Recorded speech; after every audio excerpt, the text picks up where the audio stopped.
নমস্কার। এই মুহূর্তে সবাই একটা কথাই বলতেছে যে বং মিডিয়াকে ছেড়ে অ্যাঞ্জেল প্রিয়া অন্য রিলেশনশিপে গেছে এবং এদের মধ্যে ডিভোর্স হয়েছে। আচ্ছা, কেউ কখনো আমরা বলেছি যে আমাদের মধ্যে ডিভোর্স হয়েছে? না উজ্জ্বল বলেছে, না আমি বলেছি। স্ক্রিনশটে দিয়ে দিচ্ছি যে দিদির সাথে আমার কি কি কথা হয়েছে। দিদির সাথে আমার ভাই বোন হিসেবে কথা হয়েছে। যে বং মিডিয়া আছে যে দাদাটা আর অ্যাঞ্জেল প্রিয়া, ওরা তো কাপেল, ওদের রেজিস্ট্রি হয়ে গেছে, সবকিছু হয়ে গেছে। আমি এইসব ব্যাপারে কিছুই বলতে চাচ্ছিলাম না। ফার্স্টে তো আমি আমার বয়ফ্রেন্ডেরও দোষ আছে, মেন অ্যাঞ্জেল প্রিয়ারও দোষ আছে। নমস্কার দর্শক বন্ধুরা, সকলকে এনএম টিভি ইউটিউব চ্যানেলে স্বাগতম। আজ আপনাদের সামনে একটি বহু চর্চিত বিষয় নিয়ে চলে এসেছি। সোশ্যাল মিডিয়ার যে কোনো প্ল্যাটফর্ম ওপেন করলেই দেখা যাচ্ছে একটি টপিক, বং মিডিয়া অর্থাৎ উজ্জ্বল ও অ্যাঞ্জেল প্রিয়ার সম্পর্কে চির ধরেছে, তারা একে অপরের সঙ্গে বিচ্ছেদ করতে চলেছে। ঠিক এই ধরনের টপিক বারংবার ভেসে আসছে। নমস্কার। এই মুহূর্তে সবাই একটা কথাই বলতেছে যে বং মিডিয়াকে ছেড়ে অ্যাঞ্জেল প্রিয়া অন্য রিলেশনশিপে গেছে এবং এদের মধ্যে ডিভোর্স হয়েছে। আচ্ছা, কেউ কখনো আমরা বলেছি যে আমাদের মধ্যে ডিভোর্স হয়েছে? না উজ্জ্বল বলেছে, না আমি বলেছি। এবারে চলে আসছি উজ্জ্বল ও অ্যাঞ্জেল প্রিয়ার সম্পর্কে ভাঙন বা চির ধরেছে বহু চর্চার বিষয় এই ভাইরাল টপিক। কেন এই টপিকটি সোশ্যাল মিডিয়া জুড়ে ভাইরাল? 2025 অর্থাৎ আজকের দিনে দাঁড়িয়ে সোশ্যাল মিডিয়ার সঙ্গে যুক্ত নয় এমন মানুষের সংখ্যা প্রায় নেই বললেই চলে। ঠিক সেই সূত্রেই উজ্জ্বল এবং অ্যাঞ্জেল প্রিয়া বা বং মিডিয়াকে চেনে না সেই মানুষের সংখ্যাও প্রায় নেই। কারণ উত্তরবঙ্গ তথা সমগ্র পশ্চিমবঙ্গ বলাই বাহুল্য যে বাংলা ভাষাভাষী সকল মানুষের হৃদয়ে বসবাস করে কন্টেন্ট ক্রিয়েটর হিসেবে বং মিডিয়া, উজ্জ্বল ও অ্যাঞ্জেল প্রিয়া। একই সঙ্গে তাদের ভালোবাসা ও উচ্চতা ছোঁয়ার গল্প এক্সাম্পল হিসাবে একে অপরকে দিয়ে থাকেন বাংলা ভাষাভাষী সকল মানুষ। ঠিক সেই জায়গা থেকেই তাদের এই সম্পর্কের টানাপোড়েন যে কারণেই ভাইরাল বলে সকলেই মনে করছে। তবে হ্যাঁ, আমাদের মাঝে একটু ঝামেলা চলছে। এই ঝামেলার জন্য আমরা দুজনকে আলাদাভাবে রেখেছি এবং এটাও না যে আমরা রিলেশনটা নষ্ট করতে চাচ্ছি, আমরা সময় নিচ্ছি যাতে আমাদের রিলেশনটা ঠিক হয়। তবে ফেসবুকে যে একটা ট্রোল হচ্ছে আমাকে নিয়ে যে আমি বং মিডিয়াকে ছেড়ে একটা রিলেশনশিপে গেছি অন্য ছেলের সাথে, আর আমি তার গার্লফ্রেন্ডকে একটা কথাই বলবো যে বোন দেখো, আমি তোমার না সংসার ভাঙতে গিয়েছি না কিছু, না আমি তোমার বয়ফ্রেন্ডের সাথে আমি রিলেশনশিপে গেছি। আমিও এক রিলেশনশিপে আছি, থাকা সত্ত্বেও আমি চাইবো না যে আমি অন্য কারোর সাথে আমি রিলেশনশিপে যাব। ঠিক আছে, আমি এটাই বলবো যে তোমার বয়ফ্রেন্ডকে ভুল বুঝো না, আমার ফ্রেন্ড হিসাবে কথা বলেছি। আর এখন দেখছি সবাইকে নিয়ে ট্রোল করছে, প্লিজ এটা বন্ধ করো। স্ক্রিনশটে দিয়ে দিচ্ছি যে দিদির সাথে আমার কি কি কথা হয়েছে। দিদির সাথে আমার ভাই বোন হিসেবে কথা হয়েছে। আমি কিছু কথা তোমাদের সাথে শেয়ার করতে চাই, তো ভিডিওটা করা হইতেছে। তো কিছুদিন আগে অনেক সোশ্যাল মিডিয়াতে অনেক ভিডিও ভাইরাল হইতেছে যে অ্যাঞ্জেল প্রিয়া দিদির সাথে আমার কিছু উল্টাপাল্টা চলছে বা কিছু।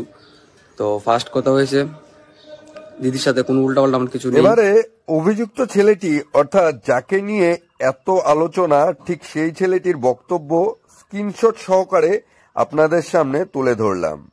তিনি বারংবার বলতে চাইছেন আমরা ভাই বোনের মতো আলোচনা করেছি, আর ঠিক কি করে ভিডিও করলে সাকসেস পাওয়া যায় সেই বিষয় নিয়েই আলোচনা করেছি। অর্থাৎ তিনি তার গার্লফ্রেন্ডের আনা সকল অভিযোগকেই মিথ্যে বলে দাবি করলেন। কি আমার বয়ফ্রেন্ডের সাথে দেখা করার কথাও বলেছে, যে ওকে বলেছে মার্চে আমি তোমার সাথে দেখা করব, ত্রিপুরায় যাব, যে তোমার সাথে আমি দেখা করে আসবো, এই কথাগুলো বলেছে। আর এমনকি এটাও বলেছে যে আমার এখন বংয়ের সাথে যা হয়তো ঝামেলা হচ্ছে, ঝামেলা হতে হতে হয়তো আমাদের ছাড়াছাড়ি হয়ে যেতে পারে, তুমি তোমার মতন ভিডিও করতে থাকো। এই কথাগুলো আমার বয়ফ্রেন্ডকে অ্যাঞ্জেল প্রিয়া বলেছে। আমি উল্টাপাল্টা কোনো কথা বলিনি, এটা আমার কথা বিশ্বাস না, দিদিকে তুমি জিজ্ঞেস করে নিও। দিদি আমাকে ভাই ভাই করেও কথা বললো, আমি ওকে বোন বোন করেও কথা বললাম। বয়ফ্রেন্ডকে অ্যাঞ্জেল প্রিয়া বলেছে তুমি তোমার মতন ভিডিও করতে থাকো, তুমি যখন একটা লেভেলে চলে আসবে তখন আমরা দুজনে বিয়ে করে নেবো, তার মধ্যে আমার বংয়ের সাথে ছাড়াছাড়িও হয়ে যাবে। এই কথাগুলো বলা বলি হয়েছে, যেহেতু আমি এত কথা জানতাম না, এই কথাগুলো আমার বয়ফ্রেন্ড আমাকে বলিনি। তবে এই বোনটি যে সকল অ্যালিগেশন আনছেন তার সত্যতা বা প্রমাণ কোথায়?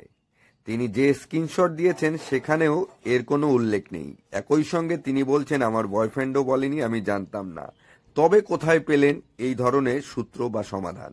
একই সঙ্গে তিনি ভিডিওতে উল্লেখ করেছেন যে আমার বয়ফ্রেন্ড আমার বাড়িতে এসেও আমার সামনে অ্যাঞ্জেল প্রিয়ার সঙ্গে কথা বলেছে।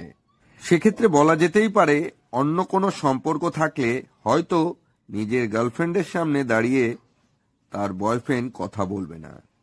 প্রতিদিন রোজ দিন মানে 24 ঘন্টা ভিডিও কলে অডিও কলে সবসময় কথা বলতে রয়েছে। আর আমার বয়ফ্রেন্ড আমাদের বাড়ি এসেই মেয়েটাকেও টাইম দিয়ে যাচ্ছে, মানে অ্যাঞ্জেল পিয়াকেও টাইম দিয়ে যাচ্ছে, যে ওর কাছেও এতটাই ইম্পর্টেন্ট হয়ে গেছে যে আমাদের বাড়ি এসেও তার সাথে ও কথা বলছে। এবারে আসছি বং মিডিয়া তথা উজ্জ্বলের বক্তব্যে, যেখানে উজ্জ্বল তার অফিসিয়াল পেজ থেকে বোনটিকে লিখেছেন, তোমার ভিডিওটি আমায় সবাই শেয়ার করছে, আমি তাদেরকে কি বলবো বুঝতে পারছি না, তবে যদি ওরা দুজন দুজনকে চায় তাহলে তাদের মুক্তি দাও। আমি নিজে কর্মজীবনে খুবই চাপে ও সমস্যায় আছি, আমি এসব চাপ নিলে বাঁচতেই পারবো না, আমি এঞ্জেলকে মুক্তি দিয়ে বাঁচাতে চাই। আমাদের ঝামেলা হচ্ছে এটা সঠিক, কারণ এর আগেও অনেক পার্সোনাল কিছু ভুল করেছে যা আমি সোশ্যাল মিডিয়ায় বলতে চাচ্ছি না, তাই ওকে ওর মতো মুক্তি দিয়েছি। এবারে ইংরেজিতে টাইপ করে লিখেছেন, জাস্ট এটাই বলবো, এঞ্জেলকে ভুলে যেতে কষ্ট হবে খুব। আবার একটি ইমোজি দিয়েছেন, বাট যেতে হবে, বাঁচতে হবে বোন, তুমিও বেঁচে থাকার চেষ্টা করো। এবারে বোনের রিপ্লাই, দাদা এটা শুনে খুব খারাপ লাগলো, নিজেকে সামলাও বস, তুমি কষ্ট পেলে আমাদের হাসাবে কে বলো, লাভ ইউ দাদা। ঠিক এত সুন্দর রিপ্লাই। এবারে আপনাদের সামনে তুলে ধরছি উজ্জ্বল একটি বিষাদের ভিডিও, অর্থাৎ একটি দুঃখের ভিডিও সাম্প্রতিককালে সোশ্যাল মিডিয়া পেজে ছেড়েছেন। যে যুগে একসাথে 4-5টা রিলেশন চালানো যায়, সেই যুগে আমি একজনের মায়ায় আসক্ত। পার্সোনালি থাক, এটা নিয়ে এত নাক গলার কোনো মানেই হয় না। প্লিজ এটা নিয়ে ভিডিও করবে না, আমার এটাই বলার ছিল। আর আমাদের যে রিলেশনটা যদি কখনো বিচ্ছেদ হয় আমরা সেটাও জানাবো, যদি বিচ্ছেদ নাও হয় সেটাও আমরা জানাবো। এবারে আসি সাধারণ মানুষ অর্থাৎ পাবলিক রিয়াকশনে, যেখানে কিছু কিছু মানুষ বলছেন যে এঞ্জেল পিয়া ও উজ্জ্বল বিষয়টি গট আপ করে গেমিং করে করছেন, কেননা ভাইরাল এবং ভিউজের জন্য। যদিও নেম টিভির কথা কখনো মনে হয় না, কারণ উজ্জ্বলের ভিডিও মানেই কোটি কোটি ভিউজ, সেই জায়গা থেকে ভিউজের জন্য তারা অন্ততপক্ষে এই ধরনের কর্মকাণ্ড করবেন না। একই সঙ্গে আবার অনেকে বলছেন যে ওই তৃতীয় ব্যক্তি অর্থাৎ তৃতীয় মেয়েটির এখানে কিছু ইন্ধন রয়েছে। আবার কেউ কেউ সেই ছেলেটিকেই অভিযুক্ত বলছেন। আবার অনেকে বলেছেন এঞ্জেল পিয়া যখন প্রথমে রিপ্লাই করেছে তার মানেই এঞ্জেল পিয়া এর সঙ্গে যুক্ত।